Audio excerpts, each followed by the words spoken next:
Okay, तो last class में हम लोग डिस्कस किया releasing energy when electron add in outer most orbit of one mole gaseous isolated and neutral atom called electron gain enthalpy. और electron gain enthalpy हमने कहा था कि इलेक्ट्रॉन जब ऐड होगा तो उस केस में एनर्जी रिलीज होने का रीजन क्या है? Attraction force between nucleus to outermost electron. ये जो न्यूक्लियस है इसका इलेक्ट्रॉन के साथ जितना स्ट्रॉन्ग अट्रैक्शन फोर्स होगा उतना ज्यादा एनर्जी रिलीज करेगा। ठीक है, फिर हमने इसके फैक्टर डिस्कस किए थे। फर्स्ट फैक्टर था हमारे पास न्यूक्लियस चार्ज। न्यूक्लियस का अट्रैक्शन फोर्स इंक्रीज होगा तो एनर्जी ज्यादा रिलीज होगा, इलेक्ट्रॉन जो है वो इजीली ऐड हो जाएगा और इस एडिशन से जो एनर्जी रिलीज होगा that's called electron gain enthalpy. तो न्यूक्लियस चार्ज इंक्रीज होगा, इलेक्ट्रॉन गेन एंथैल्पी इंक्रीज होगा। हाँ, good evening Kanishk. Atomic radii है, एटॉमिक रेडिया अगर इंक्रीज होगा तो उस केस में न्यूक्लियस का आउटर मोस्ट या जो न्यू कमिंग इलेक्ट्रॉन है उससे डिस्टेंस इंक्रीज होगा। डिस्टेंस इंक्रीज होगा, अट्रैक्शन फोर्स डिक्रीज होगा, रिलीजिंग एनर्जी डिक्रीज हो जाएगा। इट मींस रिवर्स प्रोपोर्शनल होगा। और जो जो फैक्टर्स एटॉमिक रेडियाई को इंक्रीज करेंगे वो सारे फैक्टर्स क्या करेंगे? इलेक्ट्रॉन गेन एंथैल्पी को डिक्रीज करेगा। मींस स्क्रीनिंग इफेक्ट है, नंबर ऑफ ऑर्बिट्स हैं, दोनों के केस में क्या होता है? एटॉमिक रेडियाई इंक्रीज होगा, इट मींस न्यूक्लियस का चार्ज क्या हो गया? डिक्रीज हो गया, इलेक्ट्रॉन गेन एंथैल्पी डिक्रीज हो जाएगी। लास्ट फैक्टर था हमारे पास half fill and full fill configuration. कोई भी अपने पास एलिमेंट है उसमें अगर हाफ फिल या फुल फिल इलेक्ट्रॉनिक कॉन्फ़िगरेशन है तो उस केस के अंदर वो स्टेबल कॉन्फ़िगरेशन होता है। और अगर स्टेबल कॉन्फ़िगरेशन है, अगर कॉन्फ़िगरेशन स्टेबल है तो उस केस में वो अपनी स्टेबिलिटी को मेंटेन करता है। इट मींस ना तो इजीली इलेक्ट्रॉन रिलीज करेगा ना इलेक्ट्रॉन को गेन करेगा। तो यहाँ भी यही केस आएगा कि ऐसे जो कॉन्फ़िगरेशन वाले एलिमेंट्स हैं वो इलेक्ट्रॉन को गेन नहीं करते हैं इजीली। और अगर इजीली इलेक्ट्रॉन को गेन नहीं कर रहे हैं इट मींस हमको बाहर से फोर्सफुली इलेक्ट्रॉन को ऐड करना पड़ रहा है। तो जो इलेक्ट्रॉन गेन एंथैल्पी की वैल्यू वो क्या हो जाएगी? डिक्रीज हो जाएगा।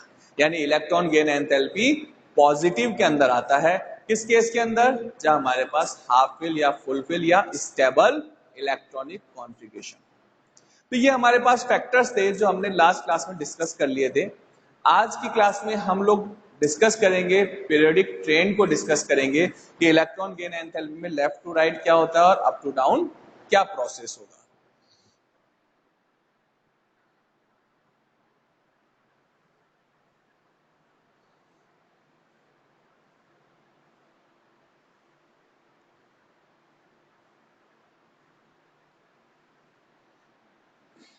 देखिए,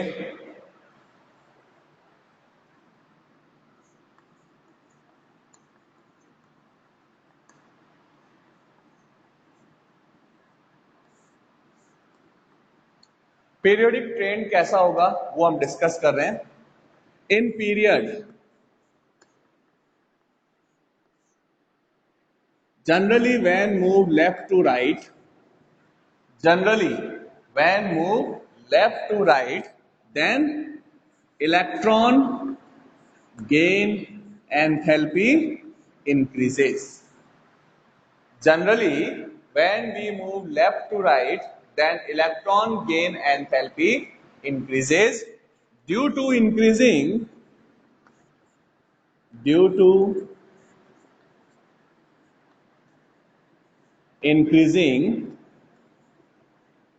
nucleus charge.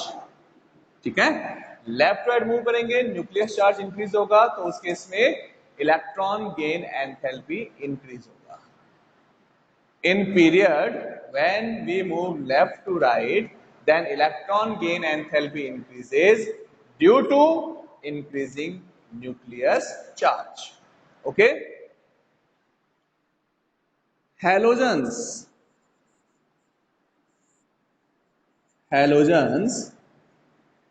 have maximum electron gain enthalpy, maximum electron gain enthalpy in their corresponding period, in their corresponding period. ठीक है, तो हैलोजेंस का इलेक्ट्रॉन गेन एंथैल्पी अपने पीरियड में क्या होगा, मैक्सिमम होगा। रीजन, क्योंकि लेफ्ट राइट मूव करते हैं तो न्यूक्लियस चार्ज इंक्रीज होगा, और हैलोजन कहां आता है, 17 ग्रुप के अंदर आता है, तो उसके अंदर न्यूक्लियस चार्ज क्या हो जाएगा, मैक्सिमम न्यूक्लियस चार्ज होगा। इट मीन उसमें इलेक्ट्रॉन गेनिंग नेचर जो होता है, टेंडेंसी जो होता है वो मैक्सिमम होगा, और इलेक्ट्रॉन गेन एंथैल्पी की वैल्यू भी मैक्सिमम है। ठीक है, Why not inert gases? Beta, due to stable configuration, inert gases complete their octet. So these gases are most stable configuration. ठीक है, और मोस्ट स्टेबल है, इट मींस इलेक्ट्रॉन को गेन नहीं करेगा। ठीक है, इलेक्ट्रॉन गेन नहीं करता है। एक्चुअली अगर हम एक बात करें तो minimum electron gain enthalpy in period कौन होगा, इनर्ट गैसेस। ठीक है, inert gases have minimum electron gain enthalpy in their corresponding period, where it's place in rightmost corner. Rightmost corner पे है इनर्ट गैसेस, लेकिन फिर भी उनका इलेक्ट्रॉन गेन एंथैल्पी क्या है, मिनिमम है। Reason, due to stable electronic configuration, they complete their octet. ठीक है, उनका ऑक्टेट कंप्लीट है, बहुत ज्यादा स्टेबल कॉन्फ़िगरेशन है। तो उस केस के अंदर अगर इलेक्ट्रॉन को ऐड करेंगे हम, तो उसके लिए हमको एनर्जी प्रोवाइड करना होगा। बिल्कुल एक्सेप्शन ऑफ पीरियोडिक ट्रेंड आएगा वो अपने पास। ठीक है, तो ये तो हमारे पास जनरल ट्रेंड की बात हो गई। अब हम बात करते हैं एक्सेप्शन की, जिसमें एक एक्सेप्शन तो आपने बता ही दिया पहले ही, बाकी एक्सेप्शन देखते हैं हम आगे।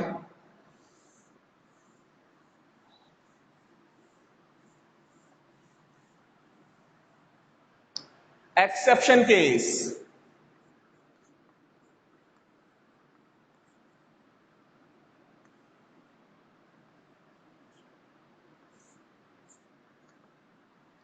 अब एक्सेप्शन केसेस क्या क्या है हमारे पास। तो first exception case, lithium, beryllium, boron, carbon, nitrogen, oxygen, fluorine and neon.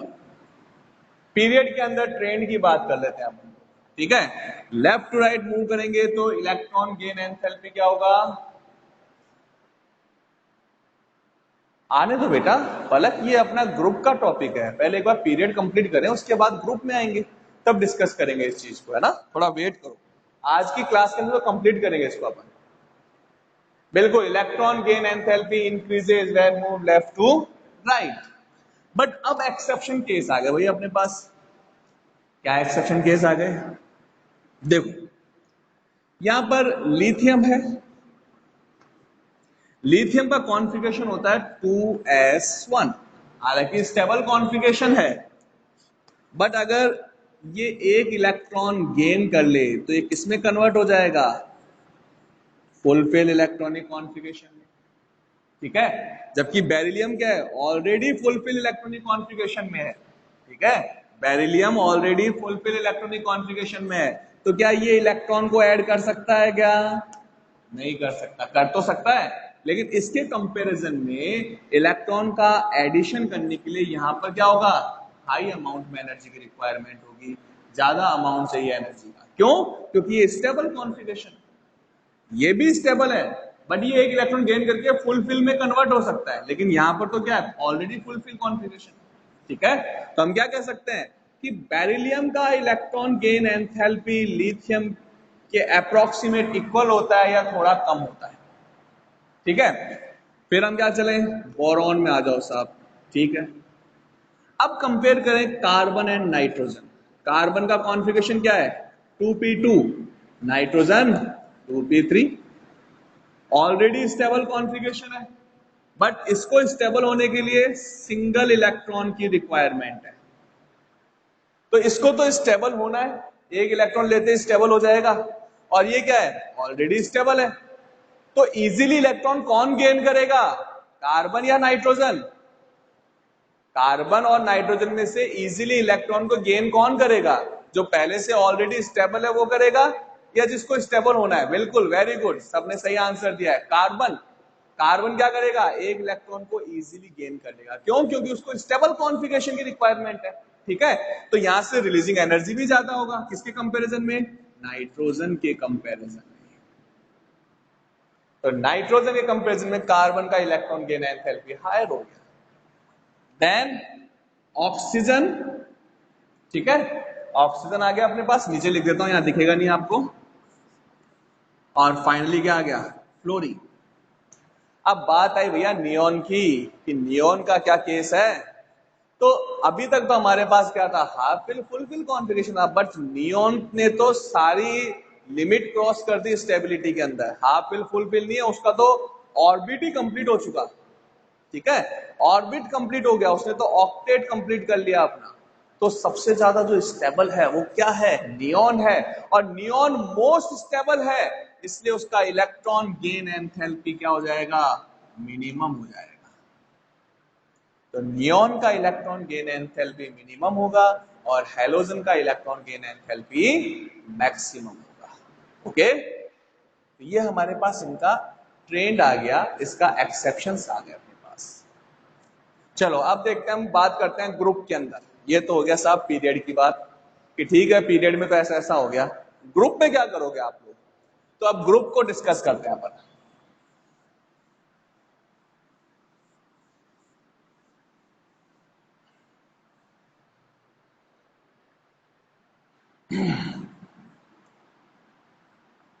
In a group, पहले हम जनरल ट्रेंड की बात करेंगे।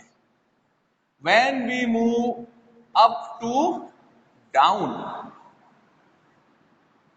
when we move up to down, then increasing number of orbit and atomic radii। और अगर atomic radii और number of orbits increase होगा तो उस केस में क्या होगा? Increasing distance between nucleus to new coming electron. बिल्कुल, एटॉमिक रेडियस को रेडियाई भी बोल सकते हैं अपन, ठीक है ना। Number of orbit and atomic radii increase हो रहा है, अप टू डाउन मूव करेंगे तो एटॉमिक रेडियाई या नंबर ऑफ ऑर्बिट इंक्रीज होगा। और अगर नंबर ऑफ ऑर्बिट इंक्रीज हो रहा है तो एटॉमिक रेडियाई इंक्रीज होगा। एटॉमिक रेडियाई इंक्रीज होगा तो न्यूक्लियस का न्यू कमिंग इलेक्ट्रॉन के साथ जो अट्रैक्शन फोर्स है वो वीक हो जाएगा। और अट्रैक्शन फोर्स वीक होगा तो उस केस के अंदर इलेक्ट्रॉन गेन एंथैल्पी डिक्रीज होगा। तो हम पॉइंट क्या नोट करेंगे?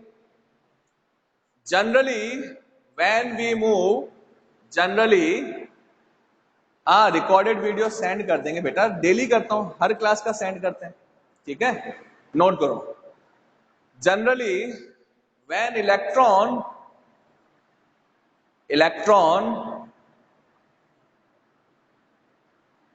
move up to down in group, move up to down in group,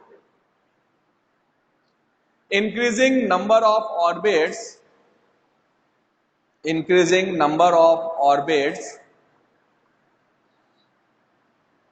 और atomic radii, atomic radii,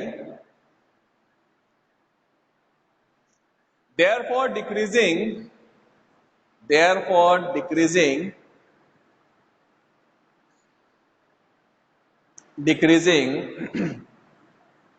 attraction force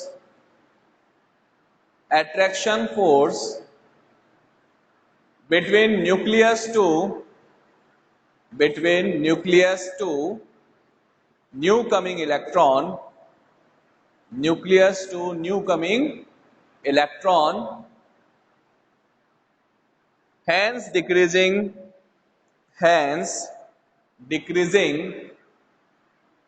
electron gain enthalpy, hence decreasing electron gain enthalpy।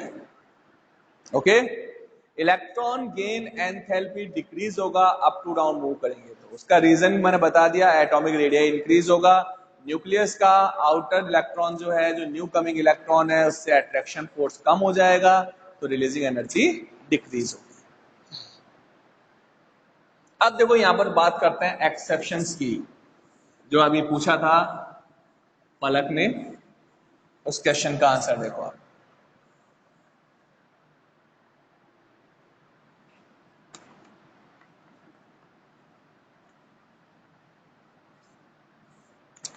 Exception in group 17, fluorine, chlorine, bromine and iodine. When we move up to down, अगर up to down move कर रहे हैं तो उस case में क्या होगा, electron gain enthalpy decrease होगा। Then electron gain enthalpy of fluorine should be maximum और ग्रेटर देन क्लोरीन। ठीक है, in 17 group elements when we move up to down, electron gain enthalpy generally decreases.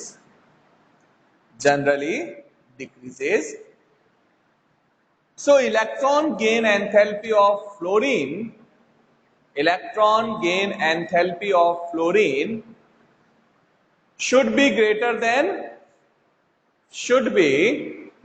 than electron gain enthalpy of chlorine, greater than electron gain enthalpy of chlorine. But in actual practice,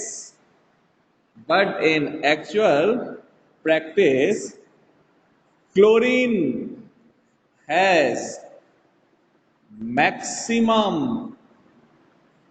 electron gain enthalpy in periodic table. Complete periodic table में chlorine का electron gain enthalpy maximum होता है। It means electron gain enthalpy of chlorine greater than fluorine. होना क्या चाहिए था, fluorine का maximum, but actual में है क्या, क्लोरीन का मैक्सिमम। क्यों है भाई, अपन तो साफ साफ बोल रहे हैं, अपन मूव कर रहे हैं तो नंबर ऑफ ऑर्बिट इंक्रीज हो रहा है, नंबर ऑफ ऑर्बिट इंक्रीज होगा तो अट्रैक्शन फोर्स डिक्रीज होगा, डिक्रीज होगा तो उस केस में इलेक्ट्रॉन गेन एंथैल्पी कम होना चाहिए। बट यहां तो गंगा ही उल्टी बह रही है। क्लोरीन का इलेक्ट्रॉन गेन एंथैल्पी फ्लोरीन से ज्यादा है, कैसे हुआ। तो देखो इसका आंसर क्या है। फ्लोरीन में जो कॉन्फ़िगरेशन की बात करें तो इलेक्ट्रॉनिक कॉन्फ़िगरेशन क्या होता है, np5, general electronic configuration np5, last configuration बता रहा हूं। तो फ्लोरीन में 2p5, 2s2 2p5, than chlorine 3s2 3p5। अब देखो फ्लोरीन जो होता है उसमें सेकंड ऑर्बिट है, आउटर मोस्ट ऑर्बिट कौन सा है, सेकंड। फर्स्ट ऑर्बिट में 2 इलेक्ट्रॉन्स हैं, then in second orbit total number of electron कितना है, 2 + 5 7 इलेक्ट्रॉन्स, 1 2 3 4 5 6 एंड 7। ठीक है, फ्लोरीन में सेकंड ऑर्बिट है, स्मॉल साइज है, और स्मॉल साइज है और इलेक्ट्रॉन्स कितने हैं, 7 इलेक्ट्रॉन्स। तो जब स्मॉल साइज होता है तो उस केस में इसकी सरफेस पे इलेक्ट्रॉन डेंसिटी इंक्रीज हो जाता है, इलेक्ट्रॉन पास पास प्रेजेंट होते हैं। ठीक है, पास पास में है इलेक्ट्रॉन तो इलेक्ट्रॉन डेंसिटी सरफेस पे क्या हो गई, इंक्रीज हो गई। और जब इलेक्ट्रॉन डेंसिटी इंक्रीज हो गया सरफेस पे, तो जो न्यू कमिंग इलेक्ट्रॉन है उसके साथ न्यूक्लियस का अट्रैक्शन फोर्स तो ज्यादा है क्योंकि स्मॉल साइज है, लेकिन साथ में इलेक्ट्रॉनिक रिपल्शन जो होता है वो भी क्या हो जाता है, इंक्रीज हो जाता है। ठीक है, अट्रैक्शन फोर्स के साथ साथ क्या होता है, जो रिपल्शन फोर्स है वो भी क्या हो रहा है, इंक्रीज हो रहा है। इसलिए इस केस के अंदर जो इलेक्ट्रॉन गेन एंथैल्पी की वैल्यू जो होता है वो स्लाइटली डिक्रीज हो जाती है। जबकि इन केस ऑफ क्लोरीन, क्लोरीन का केस देखो भाई, ये मेरे पास फर्स्ट ऑर्बिट, ये मेरे पास सेकंड ऑर्बिट, और ये मेरे पास क्या है, थर्ड ऑर्बिट है। ठीक है, थर्ड ऑर्बिट में कितना इलेक्ट्रॉन फिल करना है, 7, 1 2 3 4 5 6 7 इलेक्ट्रॉन फिल कर दिया मैंने। अब 7 इलेक्ट्रॉन फिल कर दिया तो उस केस में देखो इलेक्ट्रॉन के डिस्टेंस ज्यादा है, इलेक्ट्रॉन का डिस्टेंस ज्यादा है, तो उस केस में जो न्यू कमिंग इलेक्ट्रॉन है उस पर रिपल्शन फोर्स जो होता है वो डिक्रीज हो जाता है। अब देखो न्यूक्लियस से डिस्टेंस इंक्रीज हुआ है, डेफिनेटली न्यूक्लियस से डिस्टेंस इंक्रीज हुआ है फ्लोरीन के कंपैरिजन में, और फ्लोरीन के कंपैरिजन में अगर न्यूक्लियस से डिस्टेंस इंक्रीज होगा तो अट्रैक्शन फोर्स कम होगा, बट यहां पर जो रिपल्शन फोर्स है वो बहुत कम हो जाता है। तो अब देखो यहां पर दो फैक्टर्स पैरेलल वर्क कर रहे हैं, एक है न्यूक्लियस का अट्रैक्शन फोर्स और दूसरा कौन सा है, electronic repulsion. In case of fluorine and chlorine, electronic repulsion force is predominating, ठीक है, electronic repulsion force is dominating factor than nucleus attraction. Nucleus attraction के कंपैरिजन में जो रिपल्शन फोर्स है वो डोमिनेटिंग फैक्टर है अपने पास, उसके बेसिस पे हम डिसाइड करेंगे, क्योंकि फ्लोरीन और क्लोरीन दोनों का जो साइज होता है उसमें डिफरेंस है, तो अट्रैक्शन फोर्स अभी देखो आगे क्या होता है, ठीक है ना। अब देखो न्यूक्लियस अट्रैक्शन फोर्स जो होता है, बिल्कुल रिपीट कर रहे हैं पॉइंट को, आप क्लियरली सुनो। हमने क्या कहा यहां पर कि फ्लोरीन और क्लोरीन जो है दोनों के केस की अगर बात करें तो यहां पर दो फैक्टर है, एक है न्यूक्लियस अट्रैक्शन फोर्स और दूसरा है रिपल्शन फोर्स। तो इस केस के अंदर जो इलेक्ट्रॉनिक रिपल्शन फोर्स है वो डोमिनेटिंग फैक्टर है, ठीक है। अट्रैक्शन फोर्स न्यूक्लियस का फ्लोरीन में भी है, अट्रैक्शन फोर्स न्यूक्लियस का क्लोरीन में भी है, तो अट्रैक्शन फोर्स के अंदर कोई बहुत ज्यादा चेंजेस नहीं आ रहे यहां पर, लेकिन जो इलेक्ट्रॉनिक रिपल्शन फोर्स है वो यहां पर डोमिनेटिंग फैक्टर है। क्लोरीन के अंदर सरफेस पे इलेक्ट्रॉन डेंसिटी कम है, तो न्यू कमिंग इलेक्ट्रॉन के साथ रिपल्शन कम होगा, ज्यादा एनर्जी रिलीज होगा। इस केस के अंदर रिपल्शन बहुत ज्यादा हाई है क्योंकि सरफेस छोटा सा रह गया और इलेक्ट्रॉन 7 के 7 है, तो यहां पर रिपल्शन फोर्स बहुत ज्यादा हाई रिपल्शन फोर्स है। इस केस के अंदर जो रिलीजिंग एनर्जी होता है वो डिक्रीज हो जाता है। तो हम आंसर क्या लिखेंगे, आंसर सुनो अब, due to small size of fluorine, due to small size of fluorine, electron density increases on the surface of fluorine atom.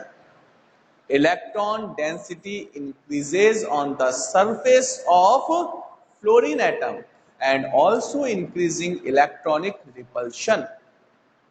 Therefore, releasing energy decreases in fluorine atom.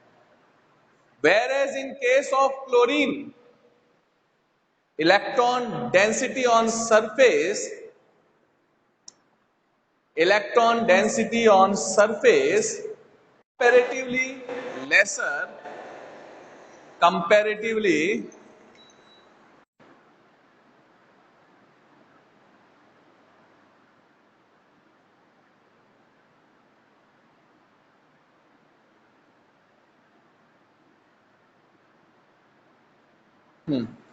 वापस सुनो, रिपीट करने के लिए बोला था आपने, वापस सुनिए। In fluorine, small size of fluorine, electron density increases on surface, electron density increases on surface, therefore also increasing electronic repulsion, also increasing electronic repulsion with new coming electron, with new coming electron, therefore releasing energy decreases, therefore releasing energy decreases.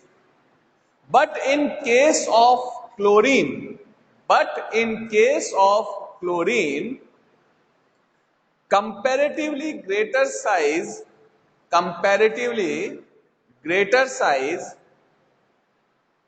greater size, electronic repulsion, electronic repulsion decreases, electronic repulsion decreases with new coming electron, with new coming electron, hence increasing electron gain enthalpy, hence increasing electron gain enthalpy। अब point आया, अंशुल ने बोला कि sir ठीक है, ये तो चलो फ्लोरीन और क्लोरीन का केस हो गया, फिर उस केस में ब्रोमीन जो है उसका साइज तो और भी लार्ज साइज हो गया, और आयोडीन का साइज तो इससे भी बड़ा हो गया। तो उस केस के अंदर ब्रोमाइड और आयोडाइड, जो ब्रोमीन और आयोडीन है, तो उनमें तो रिपल्शन और भी कम हो जाएगा। ठीक है भाई, ब्रोमीन का ये साइज है, ठीक है, और आयोडाइड का साइज या आयोडीन का साइज इससे भी ज्यादा बड़ा हो गया।